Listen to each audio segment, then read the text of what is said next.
There are 3 words that can end a friendship before it becomes anything else: I have to.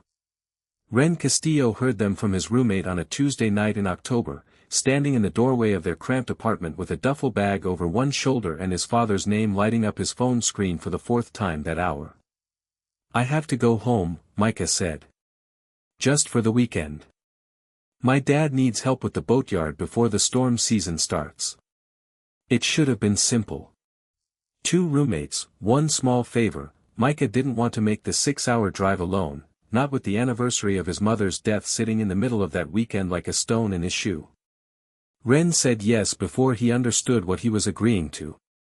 He didn't know yet that this trip would crack something open in both of them. He didn't know that a man named Desmond Reyes, standing at the end of a gravel driveway with salt gray hair and his son's same tired eyes, would look at him for exactly 3 seconds too long and say, quietly, "So you're the one he talks about." Ren didn't know any of that yet. He just knew Micah looked like he needed someone in the passenger seat. So he grabbed his jacket, and he went. Ren had lived with Micah Reyes for 14 months before he learned his roommate was from anywhere at all. That wasn't an exaggeration. Micah kept his life sealed like a jar with a stuck lid, pleasant on the outside, unreadable underneath. He was easy to live with, quiet in the mornings, generous with the grocery bill, the kind of person who remembered you liked oat milk over almond without ever being told twice. But ask him about family, and he'd angle the question away like a boxer slipping a punch. Small town. Nothing interesting. You wouldn't know it. Ren respected the boundary because he had his own. His family hadn't spoken to him in 3 years, not since he'd told them the truth about himself over a Thanksgiving table that went silent in a way he still heard sometimes, late at night, in the gap between one breath and the next. He didn't talk about home either. 2 closed doors made for a peaceful apartment. It was easier that way. Safer. What Ren hadn't expected was to like Micah as much as he did. There was a stillness to him, the calm of someone who'd learned to make himself small so he wouldn't take up space he didn't feel he'd earned. He worked as a marine mechanic's apprentice, came home with grease under his nails and the particular tiredness of a body that had been useful all day, and somehow still had the patience to listen when Ren talked too much about nothing, the way he did when he was lonely. Ren didn't examine why he noticed the shape of Micah's hands. Or why, when Micah laughed, really laughed, not the polite half-laugh he gave strangers, something in Ren's chest turned over like a key finding its lock. He told himself it was nothing. He was good at telling himself things.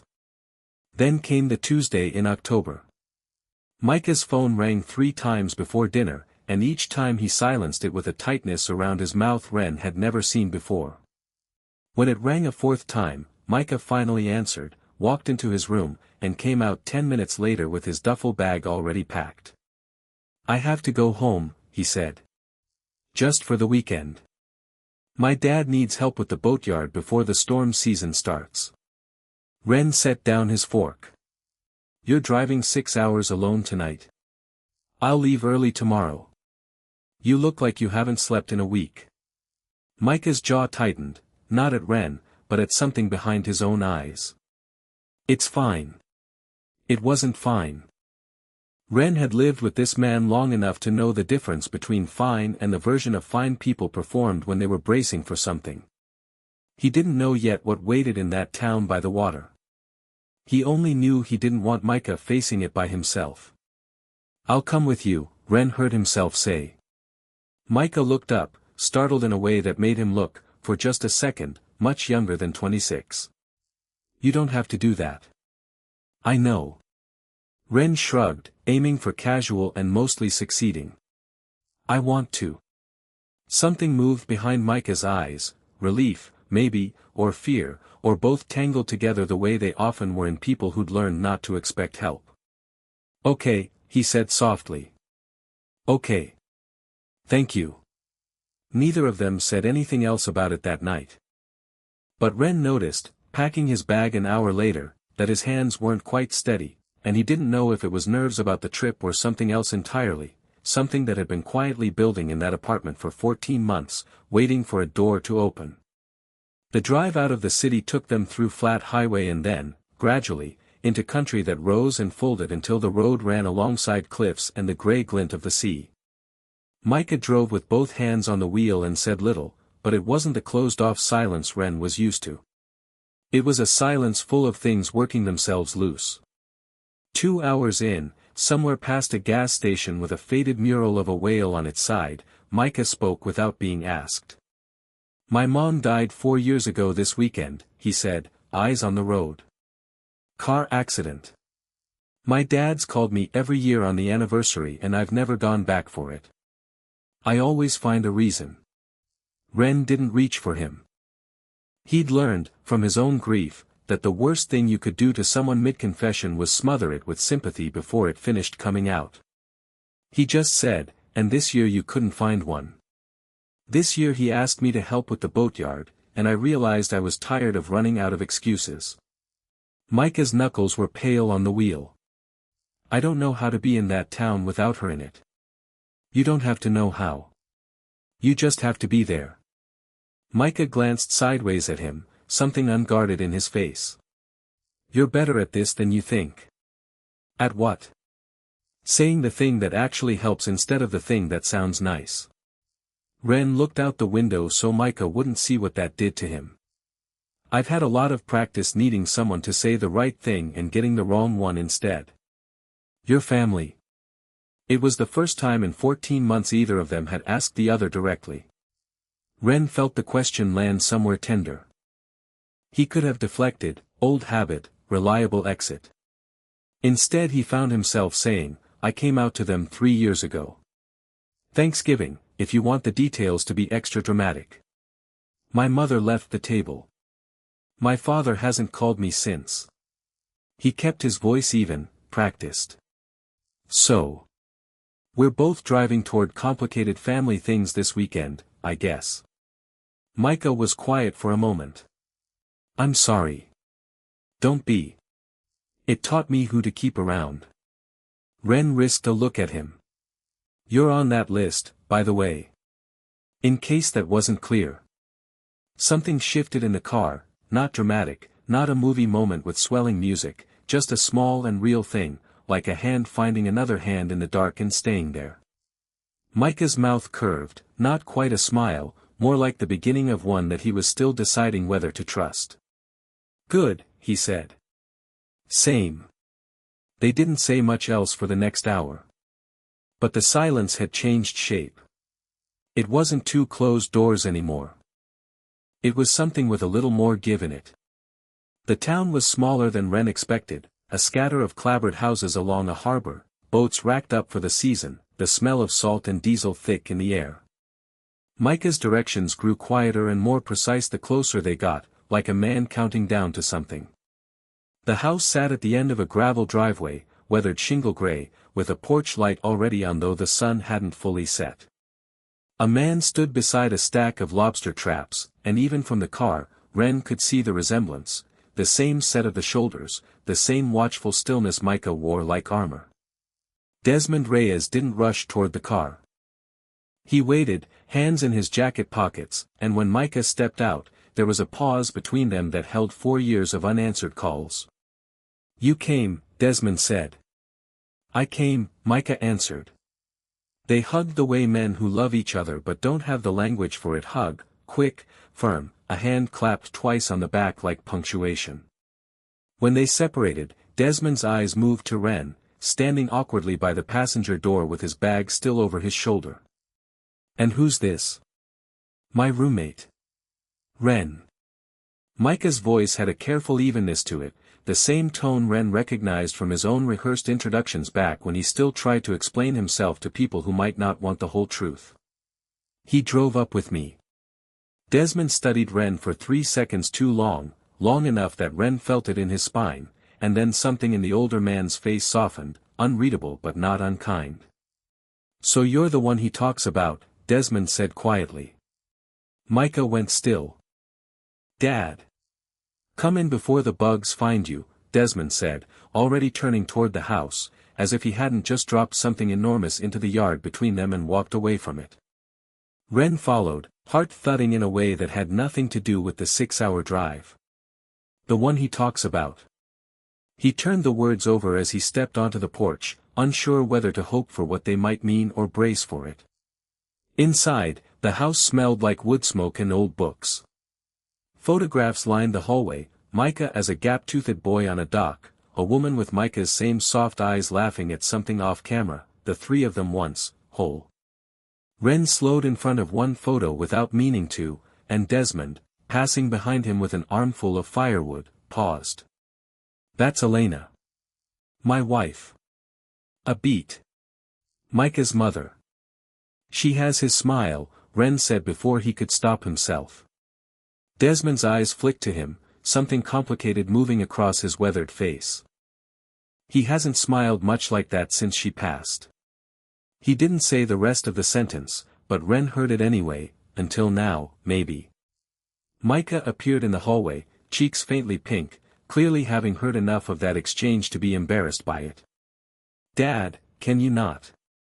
I'm just saying hello to your friend, Desmond said, entirely too innocent, and disappeared into the kitchen. Micah exhaled, running a hand through his hair. Sorry about him. Don't be. Ren bumped his shoulder against Micah's, light and easy. I like him already. Micah looked at him for a long moment, the porch light gold against the side of his face, the ocean sound faint through the walls, and something passed between them that neither of them named yet. But it was there. Ren felt it settle in his chest like a held breath finally let go. The next morning, Ren found himself in a boatyard he had no business being in, holding a wrench he barely knew how to use, while Micah and Desmond worked over the hull of an old fishing boat with the wordless coordination of two people who'd done this 100 times before grief made every conversation between them harder. You don't have to help, Micah said, glancing over. You can just watch. Or go explore the harbor. I want to help. Ren turned the wrench uselessly. Even if I have no idea what I'm doing. Desmond, without looking up from the engine housing, said, hand me the 3/8. Ren froze. The what? The socket. Silver, about this big. Desmond held up 2 fingers, patient in a way that surprised Ren. You'll learn. They worked through the morning, Desmond directing, Micah executing, Ren fumbling through small tasks with growing confidence, and somewhere in the rhythm of it, the tension in Micah's shoulders began, slowly, to ease. Ren watched him laugh at something his father said, an easy unguarded sound, and felt something in his own chest expand to make room for how much he wanted to keep hearing it. At lunch, Desmond sent Micah into town for parts, and for the first time, Ren was alone with him. Desmond didn't waste time. You care about my son. It wasn't a question, so Ren didn't treat it like one. I do. Does he know? Ren considered lying, considered deflecting the way he deflected every uncomfortable truth for 3 years. But something about the boatyard, the salt air, the photograph of Elena still bright in his mind, made him choose otherwise. I don't know, he admitted. I haven't told him. I wasn't sure it was mine to say, or his to hear, or, he stopped himself. It's complicated.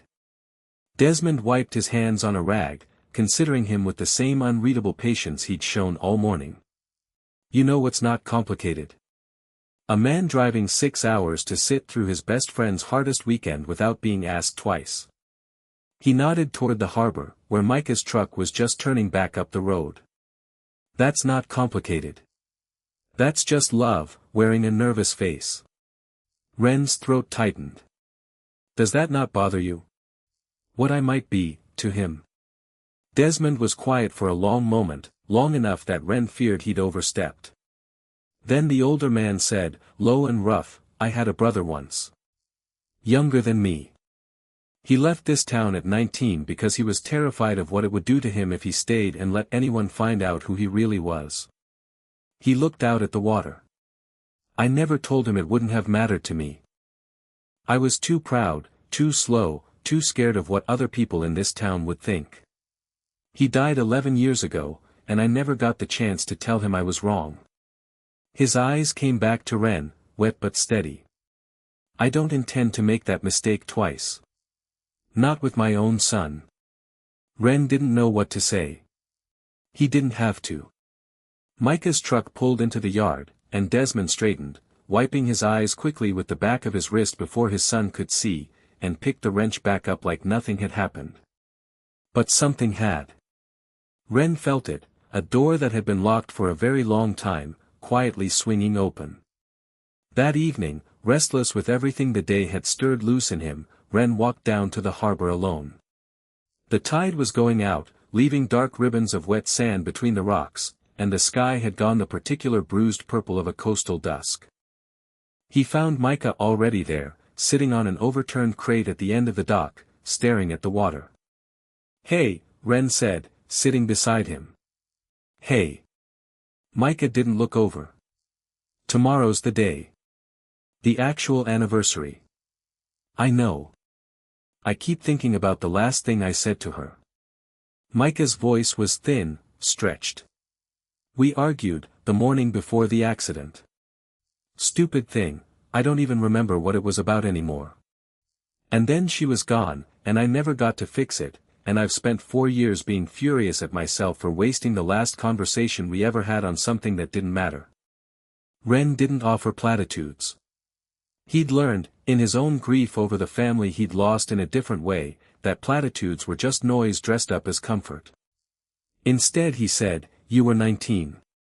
19-year-olds argue with their mothers. That doesn't erase everything else, every conversation before that one that wasn't wasted." Micah's eyes were bright in the dim light.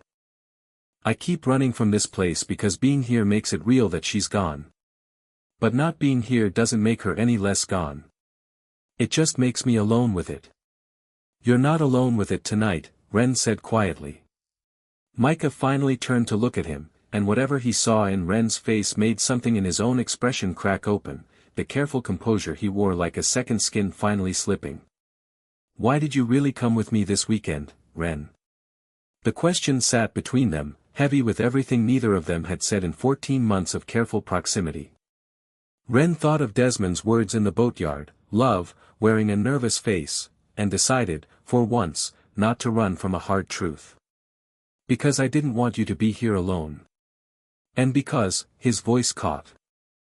"Because somewhere in the last year, you stopped being just my roommate, and I don't entirely know what to do with that, but I know I wasn't going to let you drive into your hardest weekend without me." The tide kept pulling out, quiet and steady, and Micah didn't say anything for a long moment. Then he reached over and took Ren's hand, carefully, like it was something breakable, or something he wasn't sure he was allowed to have. "I've wanted to do that for months," Micah admitted, voice barely above the sound of the water. "I kept telling myself it was a bad idea. That if I said anything and it went wrong, I'd lose the only person who felt like home to me since my mom died." Ren's chest ached with the weight of that. "You could never lose me that easily. You don't know that." "I do, actually." Ren laced their fingers together properly, something settling into place between them that felt inevitable now that it had finally happened. "I've been quietly, embarrassingly sure about you for a while." For the first time all weekend, Micah laughed, real, unguarded, the sound Desmond said he hadn't heard since Elena died. It carried out over the darkening water, and Ren thought that whatever came next, this moment alone would have been worth the whole drive. It should have been simple after that. It wasn't. The next morning, the actual anniversary, Desmond announced they'd be visiting the harbor overlook where he'd scattered part of Elena's ashes, a small yearly ritual Micah had avoided for 4 years by simply not being there. Ren offered to stay behind, to give father and son the space that seemed to belong to just the two of them.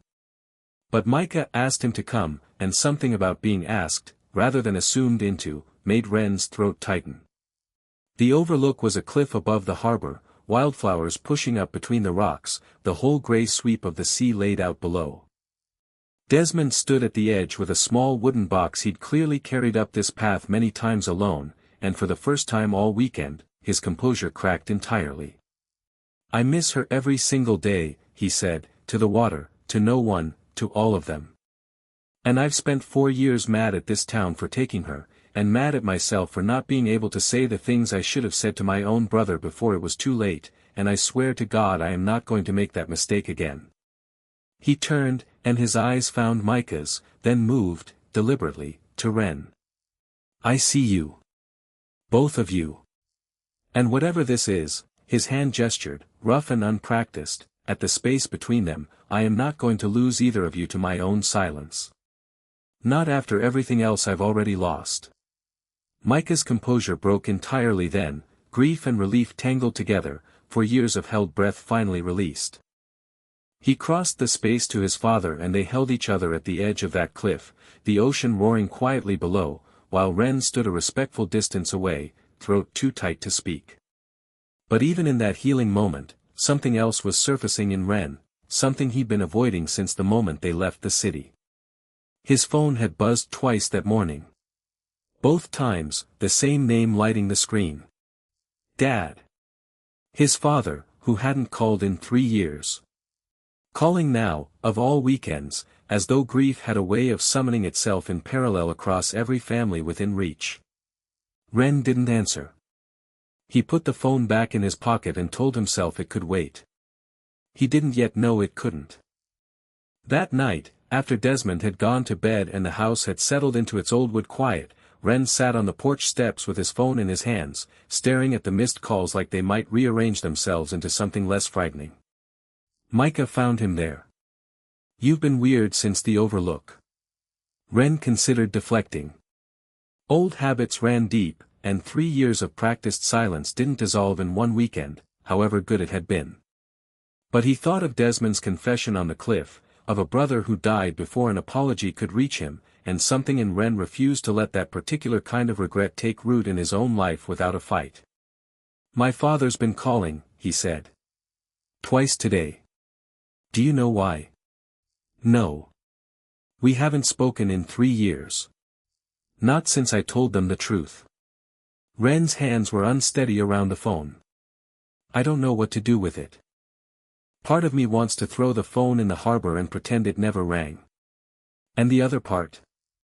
The other part watched your dad stand on a cliff today and say he refused to lose you to his own silence. Ren looked up. I don't know if I have a version of that waiting for me. But I think I have to find out. Otherwise I'm just going to keep being angry at a closed door instead of finding out if it's actually locked. Micah sat beside him, close enough that their shoulders touched. Do you want me there when you call him back? The question landed somewhere warm in Ren's chest, not pity, not obligation, just presence, freely offered. Yeah, he said. I think I do. He called the next morning, hands shaking, Micah's hand steady on his knee the whole time. His father answered on the second ring, and there was a long, static-filled silence before either of them spoke. Ren, his father said finally, voice rougher than he remembered. I've been trying to reach you. I know. I saw. Another silence. Then, your grandmother passed away last week. The funeral's Thursday.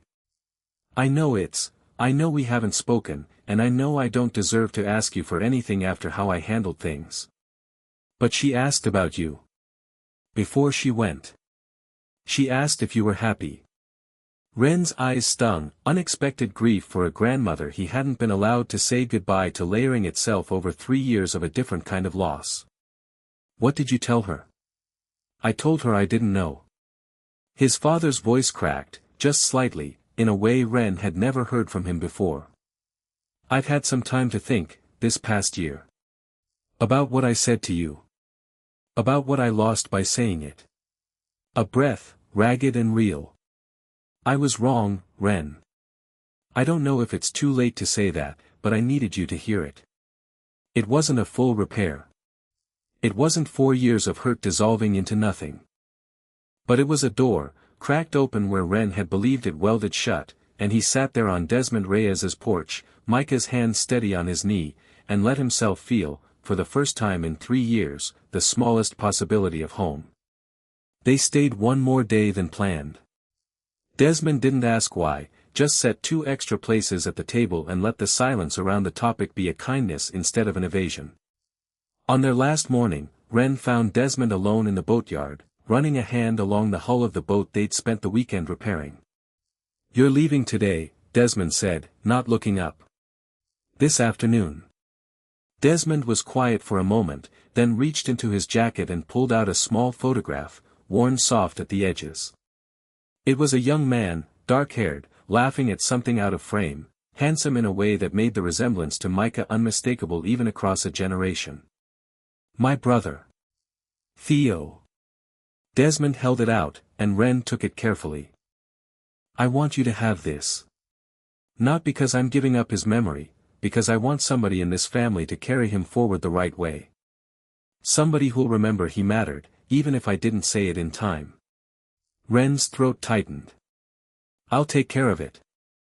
I know you will." Desmond's eyes, when they met his, were steady and warm in a way that felt like an inheritance of its own. "You're good for my son, Ren. I don't say that lightly, and I don't say it because I'm trying to be a certain kind of father in front of you. I say it because I've watched him laugh more in 3 days than he has in 4 years, and I know exactly who's responsible for that." Ren looked down at the photograph in his hands. Theo, gone 11 years, finally being carried somewhere he could be remembered instead of hidden. "Thank you," he said.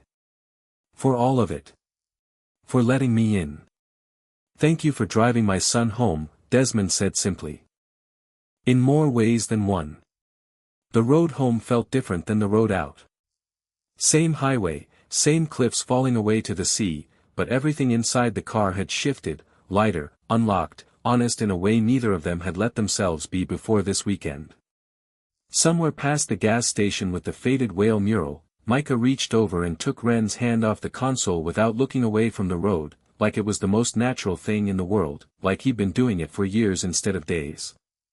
"I keep thinking about the title I'd give this weekend, if it were a story," Ren said, half joking, watching the coastline slide by. "I went to my roommate's hometown. Then I met his father." Sounds like the setup to something dramatic.